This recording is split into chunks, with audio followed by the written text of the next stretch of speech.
Guys what's up, welcome back to Rankers coaching channel. आज हम topic discuss करेंगे financial statement with adjustment. तो अभी तक हमने सीखा कि हम अपनी अकाउंटिंग बुक्स को एक्रूअल कॉन्सेप्ट के अकॉर्डिंग रेडी करते हैं और एक्रूअल कॉन्सेप्ट हमें ये कहता है कि किसी भी पर्टिकुलर अकाउंटिंग पीरियड के जितने भी इनकम एंड एक्सपेंसेस होते हैं उनको उसी पर्टिकुलर अकाउंटिंग पीरियड में रिकॉर्ड करना होता है, एडजस्ट करना होता है, चाहे वो इनकम हमें रिसीव हुई हो या ना हुई हो। इसी तरह से कुछ एक्सपेंसेस जो हमने पे किए हों या ना किए हों वो उसी पर्टिकुलर ईयर में एडजस्ट करने होते हैं। तो अगर बाई चांस कोई आइटम्स एडजस्ट करने से रह गई है तो ये ज़्यादा ज़रूरी है कि हम उनको फाइनल अकाउंट प्रिपेयर करते इसमें एडजस्ट करें ताकि हमें बिज़नेस का रियल प्रॉफिट, रियल लॉस पता चले, सही फाइनेंशियल पोजीशन का पता चले। तो आज हम इस वीडियो में वो सारी की सारी आइटम्स डिस्कस करने वाले हैं जो हो सकता है कि एडजस्ट ना हुई हो, और हम ये सीखेंगे कि उनको हम किस तरह से, उन आइटम्स को हम कैसे एडजस्ट करेंगे फाइनल अकाउंट में। तो ज़रूरी है कि आप वीडियो के एंड तक बने रहें। चलिए वीडियो स्टार्ट करते हैं।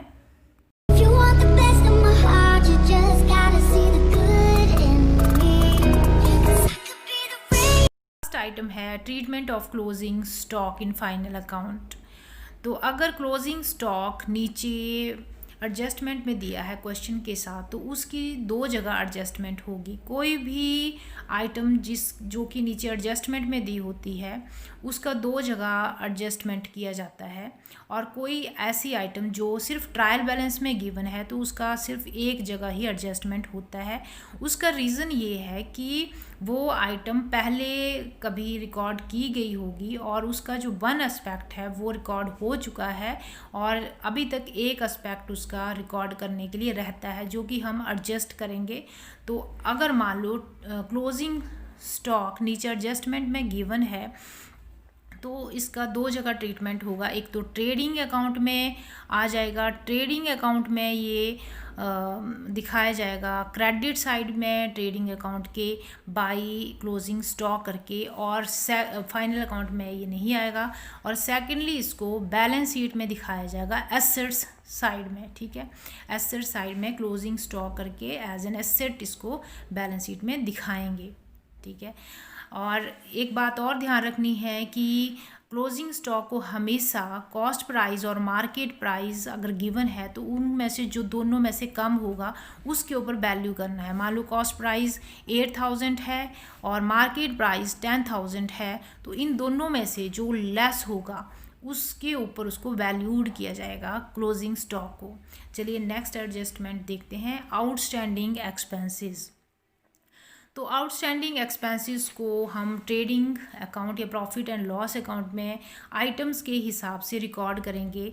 मान लो कोई आइटम्स मान लो ट्रेडिंग अकाउंट की है, लाइक बेजिस आउटस्टैंडिंग है, तो आउटस्टैंडिंग बेजिस को हमने ट्रेडिंग अकाउंट में दिखाना है बेजिस में ऐड करके, ठीक है। इस ट्रेडिंग अकाउंट के डेबिट साइड में बेजिस में ऐड करके हमें उसको दिखाना है। और अगर मान लो प्रॉफिट एंड लॉस अकाउंट की कोई आइटम है, लाइक सैलरी है, तो आउटस्टैंडिंग सैलरी को हमने प्रॉफिट एंड लॉस अकाउंट के डेबिट साइड में लाइक सैलरी दिखाएंगे, प्लस उसमें आउटस्टैंडिंग सैलरी कर देंगे और आउटर कॉलम में उसकी अमाउंट दोनों की ऐड करके दिखा देंगे, ठीक है।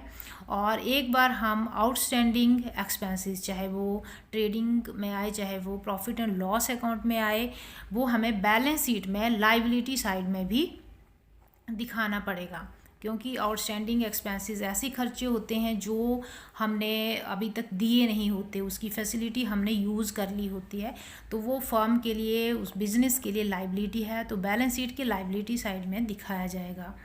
और बाई चांस मान लो कि आउटस्टैंडिंग एक्सपेंसेस ट्रायल बैलेंस में गिवन है तो सिर्फ इसको हम बैलेंस शीट में ही दिखाएंगे। उस टाइम हम यहाँ पर trading and profit and loss account में कहीं भी इसको एडजस्ट नहीं करेंगे, क्योंकि हम ये मान लेंगे कि अगर ये एक्सपेंसेस ट्रायल बैलेंस में गिवन है तो इनका ऑलरेडी यहाँ पर एडजस्टमेंट हो चुका है, सिर्फ हमने लाइबिलिटी साइड में दिखाना है।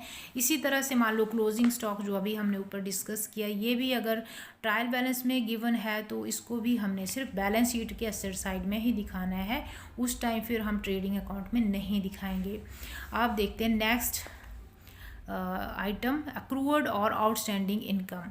हाँ जी, अक्रूवर्ड इनकम, इसको हम कई बार आउटस्टैंडिंग इनकम भी बोल देते हैं। ये ऊपर आउटस्टैंडिंग एक्सपेंसेस थे, अब यहाँ पर ये आउटस्टैंडिंग इनकम है, या फिर अक्रूवर्ड इनकम ज़्यादा हम इसको बोलते हैं।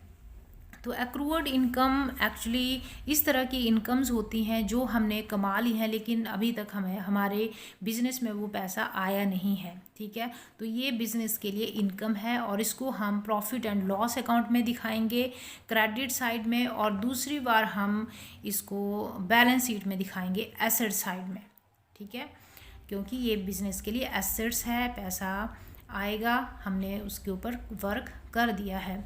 नेक्स्ट आइटम है प्रीपेड, कैरी फॉरवर्ड और अनएक्सपायर्ड एक्सपेंसेस, ऐसे खर्चे जो कि पहले से ही दे दिए गए हैं, मतलब कि अभी तक वो ड्यू नहीं हुए हैं और उनको हमने पेमेंट कर दिया है एडवांस में ही, तो इसको कई बार कैरी फॉरवर्ड भी लिख देते हैं या अनएक्सपायर्ड भी लिख देते हैं, तो ये सेम थिंग है, prepaid, carry forward and unexpired expenses. तो इस तरह के खर्चे trading and profit and loss account में दोनों में आ सकते हैं। लाइक यहाँ पर मान लो बेजिस का हम एग्जांपल ले रहे थे, बेजिस अगर प्रीपेड है तो इसको हमने बेजिस में से प्रीपेड जो पोर्शन होगा उसको हमने माइनस करना है। मान लो बेजिस 1000 रुपीज़ है और प्रीपेड 500 है, तो 500 रुपये हमने माइनस करके आउटर कॉलम में ट्रेडिंग में दिखाने हैं। अगर कोई आइटम मान लो प्रॉफिट एंड लॉस अकाउंट की आती है, जैसे कि रेंट है, तो रेंट मान लो 5000 का है और एडवांस में यानी कि प्रीपेड हमने रेंट पे कर दिया है 1000, तो आउटर कॉलम में 4000 ही दिखाया जाएगा, मतलब कि प्रीपेड को हमने माइनस कर देना है। और प्रीपेड क्योंकि हमने पहले ही इसको पे कर दिया है तो ये बिज़नेस के लिए एक एसेट्स है, तो ये बैलेंस शीट के एसेट साइड में आएगी। अब नेक्स्ट आइटम है इनकम रिसीव्ड इन एडवांस, कोई भी इनकम है जो हमें एडवांस में रिसीव हो गई है, ठीक है, तो इसको भी क्योंकि हम एक्रूवल बेस पर अपना सारा का सारा सिस्टम रिकॉर्ड करते हैं, सारे के सारे आइटम्स को रिकॉर्ड करते हैं, तो हमें अगर एडवांस में कोई आइटम नेक्स्ट पीरियड से रिलेटेड मिल गई है तो हम उसको इस पीरियड में नहीं दिखाएंगे। तो जैसे हमने ऊपर किया, यहाँ पर माइनस किया था, तो इसको भी हमने रिलेटेड आइटम से माइनस कर देना है। अगर ट्रेडिंग अकाउंट की आइटम है तो वहाँ से माइनस कर देंगे, और अगर प्रॉफिट एंड लॉस अकाउंट की कोई आइटम है तो यहाँ से जैसे रेंट था, रेंट मान लो हमें रिसीव हो रहा है, ठीक है, तो उसको हमने माइनस कर देना है। जैसे कि रेंट रिसीव था तो ये प्रॉफिट एंड लॉस अकाउंट के क्रेडिट साइड में आना था, ठीक है, तो उसमें से हमने जितना भी हमें इनकम एडवांस में मिला है उसको माइनस कर देना है। और क्योंकि हमने एडवांस में कोई अमाउंट रिसीव की है तो ये बिज़नेस के लिए लाइबिलिटी है, क्योंकि अभी उसके ऊपर वर्क करना है, वो एडवांस में हमें पैसा मिल गया है, तो बिज़नेस के लिए ये लाइबिलिटी है, तो बैलेंस शीट के ये लाइबिलिटी साइड में दिखाया जाएगा, ठीक है। अब नेक्स्ट आइटम देखिए डेप्रीशिएशन, तो डेप्रीशिएशन को हमेशा प्रॉफिट एंड लॉस अकाउंट में दिखाया जाएगा डेबिट साइड में, क्योंकि ये लॉस है, ठीक है, इनडायरेक्ट एक्सपेंसेस है, और दूसरा इसको बैलेंस शीट में दिखाया जाएगा जो भी रिलेटेड एसेट्स होगी। जैसे मान लो फर्नीचर है, ठीक है, तो फर्नीचर में से डेप्रीशिएशन की अमाउंट माइनस कर देंगे और जो भी अमाउंट आएगी उसको आउटर कॉलम में हम दिखाएंगे, ठीक है। और अगर मान लो डेप्रीशिएशन की अमाउंट ऑलरेडी ट्रायल बैलेंस में गिवन है, तब हमें सिर्फ प्रॉफिट एंड लॉस अकाउंट के डेबिट साइड में ही उसको दिखाना है। हम अज्यूम कर लेंगे कि बैलेंस शीट में मतलब कि जो भी एसेट है उसमें से डेप्रीशिएशन ऑलरेडी माइनस हो चुकी है। अब नेक्स्ट आइटम देखिए bad debts. Bad debts means कि इस तरह के डेटर्स जो कि बैड हो गए हैं, मीन्स कि जिनसे अभी हमें पैसा नहीं मिलेगा, तो बैड डेट्स को बैड डेट्स को हमेशा डेबिट साइड में दिखाया जाएगा प्रॉफिट एंड लॉस अकाउंट में, क्योंकि ये भी बिजनेस के लिए लॉस है, डेबिट साइड में दिखाएंगे। और दूसरा बैड डेट्स को बैलेंस शीट में डेटर्स में से हम माइनस कर देंगे बैड डेट्स की जो भी अमाउंट होगी, ठीक है। नेक्स्ट है provision for bad and doubtful debts. Provision create किए जाते हैं कि अगर फ्यूचर में कभी कोई डेटर पैसा नहीं देता है तो यहाँ से फिर बिज़नेस की भरपाई कर पाएँ, एडवांस में ही पैसा प्रोविज़न में ट्रांसफ़र कर दिया गया है। तो इस तरह के जो भी प्रोविज़न्स होंगे वो प्रॉफिट एंड लॉस अकाउंट में आ जाएंगे, ठीक है। प्रॉफिट एंड लॉस अकाउंट में एक इनको दिखाएंगे और दूसरा बैलेंस शीट में ये डेटर्स में से लेस हो जाएंगे, ठीक है। तो इसको करना कैसे है देखिए, तो प्रॉफिट एंड लॉस अकाउंट में जो ओल्ड बैड डेट्स होंगे जो कि ट्रायल बैलेंस में ऑलरेडी गिवन होंगे उनको यहाँ पर हमने दिखाना है, और आउटर कॉलम में बाद में दिखाएंगे, पहले इनर कॉलम में प्रॉफिट एंड लॉस अकाउंट के हमें इस अमाउंट को लिखना है। फिर उसमें फर्दर बैड डेट्स कोई एडजस्टमेंट में है तो वो भी यहाँ पर ऐड हो जाएगा, ठीक है। और फिर जो प्रोविज़न हमने क्रिएट किया इधर वो वाली आइटम भी यहाँ पर ऐड हो जाएगी, ठीक है। और अगर कोई ओल्ड प्रोविज़न है तो वो माइनस हो जाएगा। तो इस तरह से हम प्रोविज़न फॉर डाउटफुल डेट्स को एडजस्ट करेंगे। और दूसरी बार डेटर्स में से इसको माइनस करना है, लेकिन अगर ये ट्रायल बैलेंस में गिवन है तो हमें पता है इसको सिर्फ हमने डेबिट साइड में दिखाना है प्रॉफिट एंड लॉस अकाउंट के। तो bad debts and provision for bad debts and accrued outstanding income, outstanding expenses, prepaid expenses या रिसीव्ड इनकम जो कि एडवांस में हो गई हैं, इससे रिलेटेड वीडियो ऑलरेडी अपलोड हो चुके हैं और उनके लिंक डिस्क्रिप्शंस में दे दिए जाएंगे। तो बहुत डिटेल में समझने के लिए ज़रूरी है कि आप उन वीडियोस को देखें जाकर। चलिए अब नेक्स्ट आइटम देखते हैं। नेक्स्ट है provision for discount on debtors.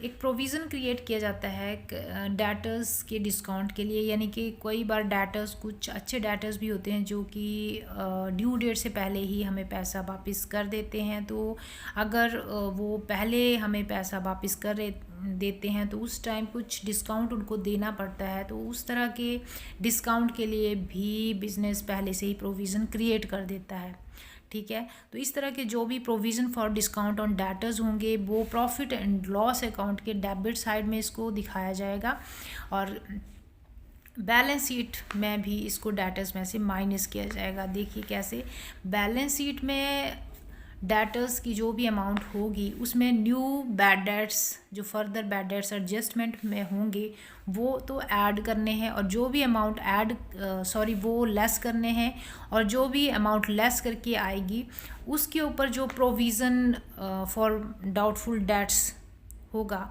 उसको कैलकुलेट करना है और यहाँ पर उसको भी हमने लेस करना है। और उसके बाद जो अमाउंट आएगी उसके ऊपर फिर provision for discount on debtors का रेट जो भी दिया होगा वो इस अमाउंट के ऊपर कैलकुलेट करके जो आएगा उसको हमने माइनस करके यहाँ पर जो डेटर की अमाउंट आएगी उसको हम आउटर कॉलम में लिखेंगे। लाइक यहाँ पर मान लो 20,000 डेटर्स हैं, ठीक है, और जो फर्दर बैड डेट्स हैं वो 2,000 के हैं, ठीक है।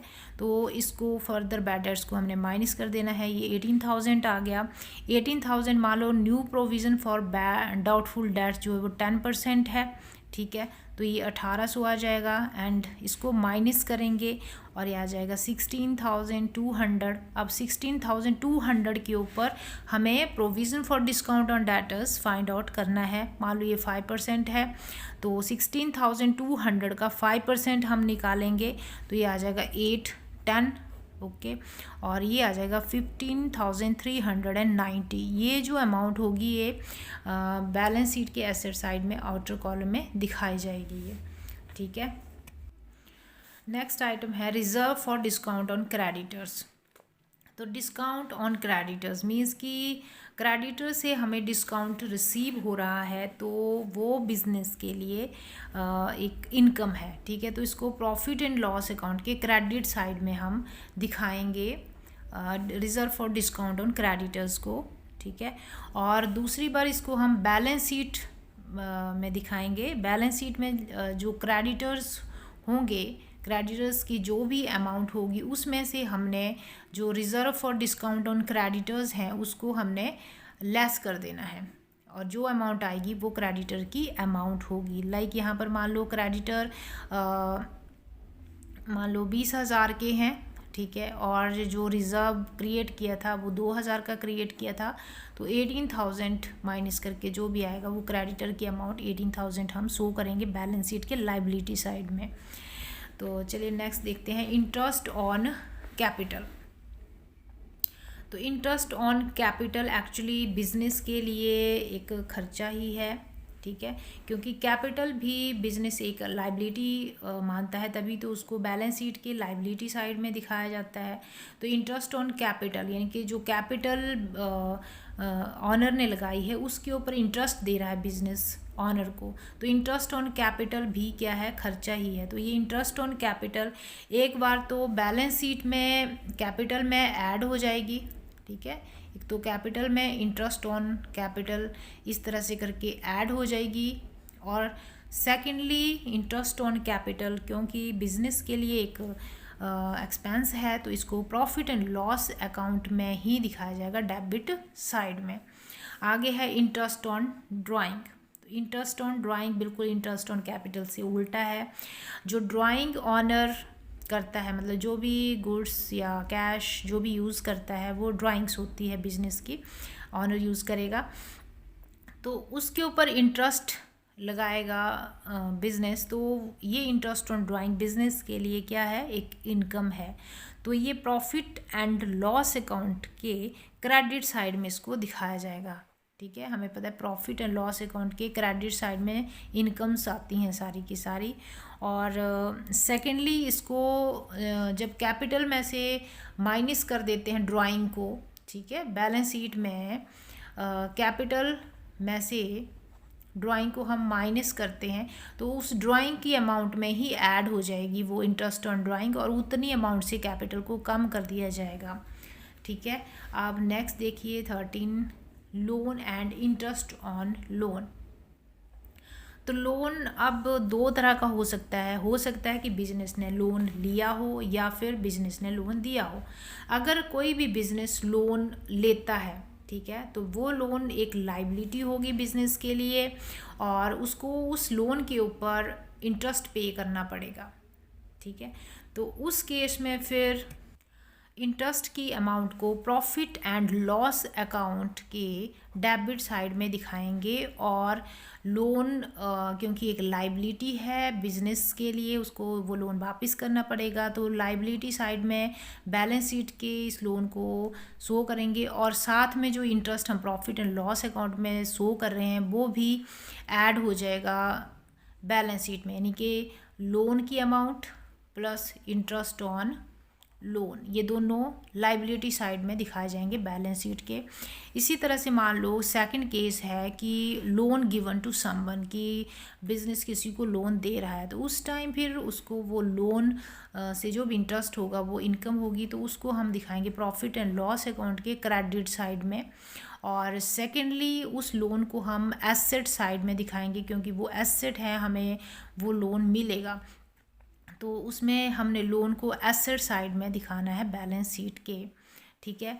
और लोन किस तरह से फाइंड आउट करना है, उसका फार्मूला ये रहेगा, लोन की अमाउंट यहाँ पर हम रखेंगे मल्टीप्लाई रेट जो भी गिवन होगा, और साथ में टाइम पीरियड, जितने भी पीरियड के लिए वो लोन यूज़ किया जा रहा है, मान लो 10 महीने के लिए या 8 मंथ के लिए उसको यूज़ किया जा रहा है, तो हम 8/12 इस तरह से हम उसको कैलकुलेट करेंगे। अब चलिए नेक्स्ट आइटम देखते हैं। नेक्स्ट आइटम है इंटरेस्ट ऑन इन्वेस्टमेंट, यानी कि बिजनेस ने कोई इन्वेस्टमेंट की है और उसके ऊपर उसको इंटरेस्ट मिल रहा है, तो इस तरह की जो भी इंटरेस्ट के थ्रू इनकम होगी उसको हमने प्रॉफिट एंड लॉस अकाउंट के क्रेडिट साइड में दिखाना है, क्योंकि ये बिज़नेस के लिए एक इनकम है। और बैलेंस शीट में उसको हम दिखाएंगे इन्वेस्टमेंट, जो भी इन्वेस्टमेंट की अमाउंट होगी उसमें ऐड करके इंटरेस्ट की अमाउंट को दिखाना है एसेट साइड में बैलेंस शीट के, ठीक है। और अगर मान लो interest on investment trial balance में गिवन है तो सिर्फ आपने प्रॉफिट एंड लॉस अकाउंट के क्रेडिट साइड में ही उसको दिखाना है, फिर बैलेंस शीट में उसको शो नहीं करेंगे। हम ये एज्यूम करेंगे कि interest on investment already investment में ऐड हो चुका है, ठीक है। नेक्स्ट आइटम है goods destroyed by fire abnormal loss, यानी कि आग लगी बिजनेस प्रोमाइसेस में और वहाँ पर कुछ गुड्स डिस्ट्रॉय हो गई। तो अगर इसमें 2-3 केस बनते हैं। अगर मान लो कि गुड्स का इंश्योरेंस नहीं करवाया था तो उस केस में इसकी 2 जगह ट्रीटमेंट की जाएगी। एक तो ट्रेडिंग अकाउंट में हमने शो करना है उसको परचेज़ की जो भी अमाउंट होगी उसमें से हमने माइनस कर देना है लॉस बाई फायर करके अमाउंट को। जैसे कि मान लो परचेज़ थी मान लो 10,000 की, ठीक है, और लॉस हो गया 1,000 का, तो ये जो 9,000 रुपीज़ हैं वो हमें ट्रेडिंग अकाउंट में दिखाना है डेबिट साइड में, ठीक है। और जो लॉस होगा, टोटल जो लॉस हुआ 1,000 रुपीज़ का, वो हमें दिखाना है प्रॉफिट एंड लॉस अकाउंट में, ठीक है, क्योंकि ये प्रॉफिट एंड लॉस अकाउंट के डेबिट साइड में आ रहा है क्योंकि ये एक लॉस है बिज़नेस के लिए। और जितने भी लॉस और एक्सपेंसेस होते हैं इनडायरेक्ट वो प्रॉफिट एंड लॉस अकाउंट के डेबिट साइड में आते हैं। बैलेंस शीट में फिर हमने कुछ नहीं दिखाना इधर, ठीक है। और मान लो दूसरा केस है when goods are fully insured, goods पूरी तरह से इंश्योर्ड हुई थी, उनका इंश्योरेंस करवाया था और जितना भी लॉस होता है वो इंश्योरेंस कंपनी से हमें कवर हो जाता है। तो उस टाइम एक तो ट्रीटमेंट होगी परचेज़ में से हमने माइनस करना है, जैसे कि हमने ऊपर किया है ट्रेडिंग अकाउंट में वैसे ही आ जाएगा। और सेकेंडली जो लॉस इंश्योरेंस कंपनी से हमें मिल रहा है तो वो हमें बैलेंस शीट के एसेट साइड में दिखाना है सारा का सारा, ठीक है, क्योंकि वो हमें इंश्योरेंस कंपनी से मिल जाएगा। उस टाइम फिर हम प्रॉफिट एंड लॉस अकाउंट में कोई भी अमाउंट नहीं दिखाएंगे। जैसे कि मान लो यहाँ ऊपर केस था तो एक तो हमने ऐसे कर दिया और दूसरा हम 1,000 एसेट साइड में दिखाएंगे अगर वो फुली इंश्योर्ड है। और एक थर्ड केस बन जाता है इसका कि when goods are partly insured, कि गुड्स अभी तक फुली इंश्योरेंस तो है लेकिन पूरी इंश्योरेंस नहीं हुई है। तो यहाँ पर एक तो ट्रेडिंग अकाउंट में वैसे ही हमने परचेज़ में से लॉस बाय फायर माइनस करना है, दिखाना है 9,000।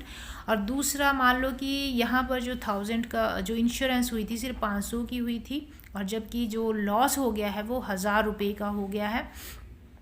तो ये जो इंश्योर्ड अमाउंट है जितनी हमें कंपनी से मिल जाएगा लॉस कवर हो जाएगा वो दिखाना है हमने बैलेंस शीट के एसेट साइड में। और जो लॉस मान लो 1,000 का लॉस था 500 तो कवर हो गया, 500 अभी कवर नहीं हुआ तो वो हमें प्रॉफिट एंड लॉस अकाउंट के डेबिट साइड में शो करना है। तो अगर पार्टली इंश्योर्ड है तो 3 जगह इसकी ट्रीटमेंट होगी।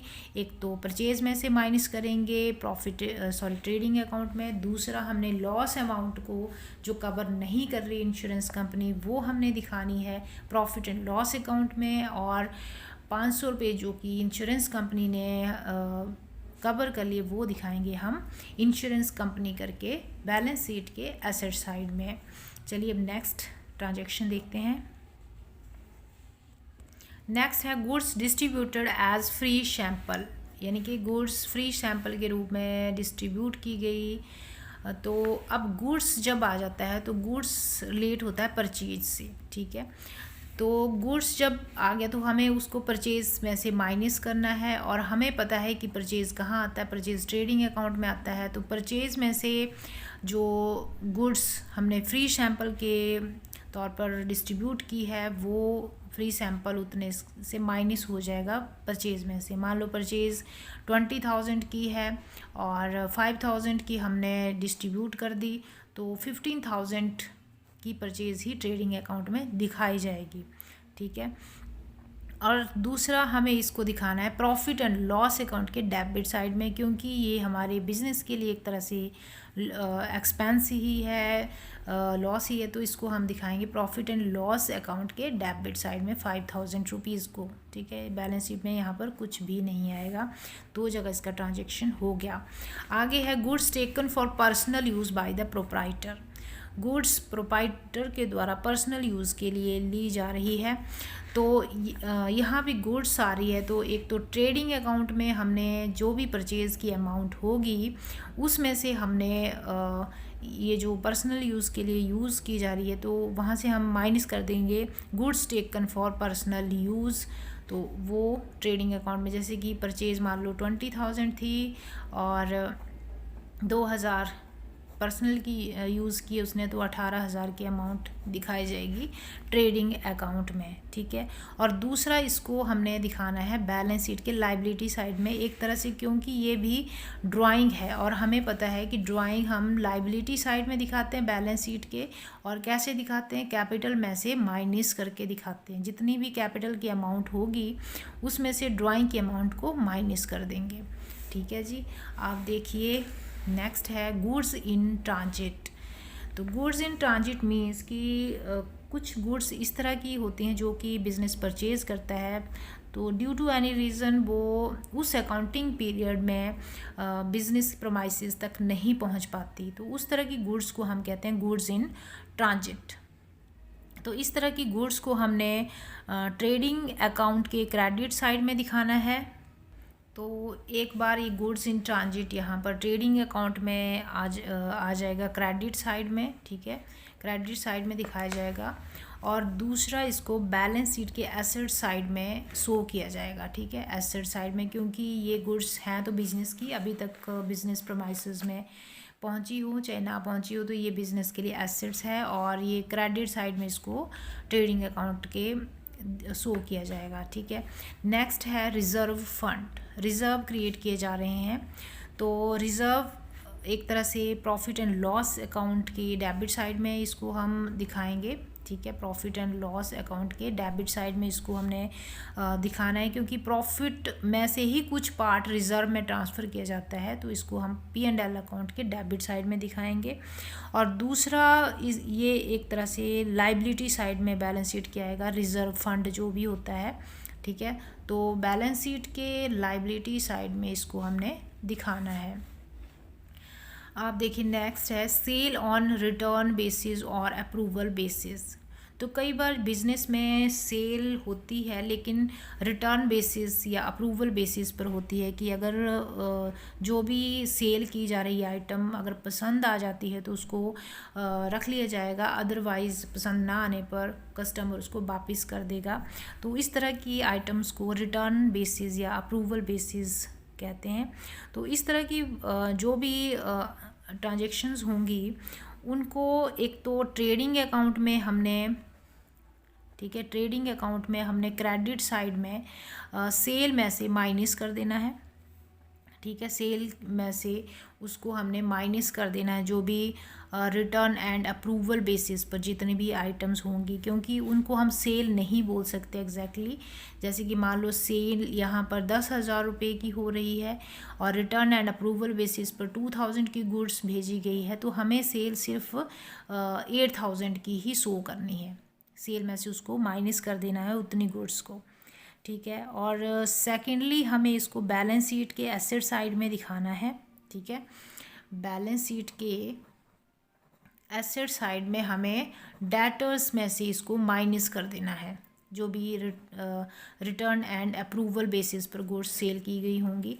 जैसे कि मान लो डेटर्स यहाँ पर मान लो 5,000 के हैं और जो रिटर्न एंड अप्रूवल बेसिस पर सेल हुई थी वो 2,000 की थी, तो यहाँ पर सिर्फ डेटर्स 3,000 के दिखाएंगे, क्योंकि सेल से ही डेटर्स क्रिएट होते हैं। अगर क्रेडिट सेल हुई है तो उससे डेटर्स क्रिएट होते हैं, तो अगर सेल कम हो रही है तो उतने से हमने डेटर्स को भी कम कर देना है बैलेंस शीट के एसेट साइड में, ठीक है। अब नेक्स्ट आइटम है मैनेजर कमीशन। मैनेजर को कमीशन दिया जा रहा है, तो ये प्रॉफिट एंड लॉस अकाउंट के डेबिट साइड में ये मैनेजर कमीशन आता है। ये दो तरह के केस इसमें बनते हैं।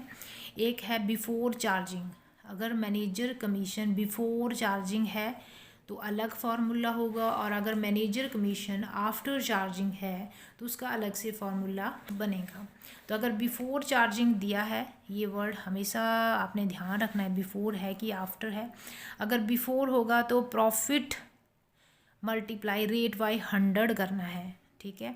और अगर मान लो यहाँ पर आफ्टर दिया है तो रेट डिवाइड 100 प्लस रेट करना है। जैसे कि मान लो प्रॉफिट 1 लाख रुपीज़ का है, ठीक है, और रेट है 10%, तो ऐसे हम रेट को लगाएंगे, ठीक है। और अगर आफ्टर चार्जिंग वाला केस है तो मान लो कि प्रॉफिट हमारा जो बैलेंस आया प्रॉफिट का, दोनों साइड का बैलेंस हम निकालते हैं, ठीक है, वो 1 लाख रुपीज़ आया और आफ्टर चार्जिंग है तो हमने रेट फिर मैनेजर कमीशन के लिए 110 लगाना है आफ्टर के लिए, और बिफोर के लिए हमने उसको सीधा 10/100 लगाना है। और इस तरह से जो भी कमीशन कैलकुलेट करके आएगा वो प्रॉफिट एंड लॉस अकाउंट के डेबिट साइड में इसको हमने दिखाना है, ठीक है। और दूसरा हम इसको लाइबिलिटी साइड में दिखाएंगे, बैलेंस शीट के लाइबिलिटी साइड में, क्योंकि ये भी बिजनेस के लिए एक लाइबिलिटी है। चलिए अब नेक्स्ट आइटम देखते हैं, deferred revenue expenditure. Deferred revenue expenditure actually heavy expenses होते हैं जो किसी एक पर्टिकुलर ईयर के लिए चार्ज नहीं किए जा सकते। अगर उन हैवी एक्सपेंसेस को किसी एक पर्टिकुलर ईयर पर हम लगा देते हैं तो बिज़नेस में हैवी लॉस आएगा। लाइक एडवर्टीज़मेंट जो बिज़नेस के स्टार्टिंग में बहुत ज़्यादा करनी पड़ती है तो उस टाइम एक्चुअली इतनी इनकम नहीं होती जितना कि उस एडवर्टीज़मेंट का एक्सपेंस आ जाता है, खर्चा आ जाता है। तो अगर हम उन एक्सपेंसेस को उसी साल में डाल दें तो बिज़नेस एक हैवी लॉस दिखाएगा, जो कि अच्छा बिज़नेस का इम्प्रेशन नहीं होगा। अगर उसने बाहर से कहीं से थर्ड पार्टी से लोन लेना है तो उसको लोन नहीं मिलेगा, और उसके और भी बहुत सारे ड्रॉबैक्स हो सकते हैं। तो इन हैवी एक्सपेंसेस को बहुत सारे नंबर ऑफ़ ईयर्स में राइट ऑफ किया जाता है, ठीक है। तो इससे रिलेटेड वीडियो भी अपलोड हो चुका है, उसका लिंक आपको यहाँ ऊपर या फिर डिस्क्रिप्शन में मिल जाएगा, तो वहाँ जाकर आप डेफर्ड रेवेन्यू एक्सपेंडिचर क्या है और कैसे उनको राइट ऑफ किया जाता है वो बहुत ही डिटेल में सीख सकते हो। तो यहाँ पर डेफर्ड रेवेन्यू एक्सपेंडिचर का जो भी पार्ट राइट ऑफ हो चुका है, मतलब कि जो हर साल हम डिवाइड कर देते हैं कि जैसे कि मान लो 10,000 रुपये हैं तो हर साल हम डिसाइड कर लेते हैं कि 2,000 इस तरह से हमें इसको बांट देना है, और ईच ईयर हमें 2,000 राइट ऑफ करने हैं, और बाकी जितना भी बचेगा वो बैलेंस शीट में हम उसको दिखा देते हैं। तो जो पोर्शन राइट ऑफ हो रहा है, ठीक है, जैसे कि इधर 2,000 कर रहे हैं तो यहाँ पर हमें 5 टाइम 2,000 इस तरह से हमने इसको बांट लिया। अब हर साल 2,000 रुपये हम राइट ऑफ करेंगे और जितनी भी अमाउंट बचेगी वो हमने बैलेंस शीट में दिखानी है। अगले साल फिर हम 2,000 राइट ऑफ करेंगे, फिर ये नेक्स्ट ये जो 6,000 है उसको हम बैलेंस शीट में दिखाएंगे, फिर उससे नेक्स्ट ईयर में 2,000 और राइट ऑफ करेंगे, और 4,000 हमने बैलेंस शीट में दिखाना है। इस तरह से सारे के सारे खर्चे 5 साल के बाद राइट ऑफ हो जाएंगे, और किसी पर्टिकुलर ईयर पर इसका जोर नहीं पड़ेगा, कोई हैवी लॉस नहीं दिखाएगा बिजनेस। तो यहाँ पर जो राइट ऑफ अमाउंट की जाएगी वो दिखाई जाएगी प्रॉफिट एंड लॉस अकाउंट के डेबिट साइड में, ठीक है, एक्सपेंसेस के रूप में। और जो अभी तक राइट ऑफ नहीं हुई है वो बैलेंस शीट के एसेट साइड में आएगी। लाइक मान लो एडवर्टीज़मेंट का हम एग्जांपल ले रहे थे तो हम लिखेंगे एडवर्टीज़मेंट के सस्पेंस में इसको डाल देंगे, ठीक है, एडवर्टीज़मेंट सस्पेंस करके इसको बैलेंस शीट के एसेट साइड में दिखाएंगे, ठीक है। तो इस तरह से हमने 22 आइटम्स डिस्कस कर ली हैं जो कि जिनका हम एडजस्टमेंट सीख चुके हैं कि कहाँ पर उनको दिखाएंगे ट्रेडिंग में, प्रॉफिट एंड लॉस अकाउंट में, ये बैलेंस शीट में। आई होप आपको समझ आ गया होगा। तो वीडियो को लाइक करें, शेयर करें, एंड रैंकर्स कोचिंग चैनल को सब्सक्राइब करना ना